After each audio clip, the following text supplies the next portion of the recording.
ஆகா ஆகா, என்ன ஒரு சுகமோ சுகம்.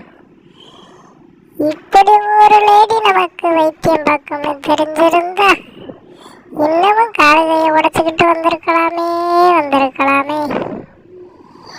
எப்படியாவது இந்த ட்ரீட்மெண்ட் முடியறதுக்குள்ள இவளை பிக்கப் பண்ணிக்கிட்டு என்றாயிர வேண்டியது. அழகோ அழகு, இவள் முகத்தை பார்க்கும்போது எனக்கு என்னென்னமோ தோன்றுகிறது. இப்படி ஒரு அழகை நான் இதுவரைக்கும் என் வாழ்வில் நான் பார்த்தது கூட இல்லையே. ஆகா, அப்படி தாண்டியா செல்ல குட்டி. இன்னைக்கு ஒரு பதம் பார்த்துட வேண்டியது. பதத்தோட அருமையை இன்னைக்கு தானே நான் பார்க்க போறேன். என்ன ஒரு சுகம், அருமையோ அருமை.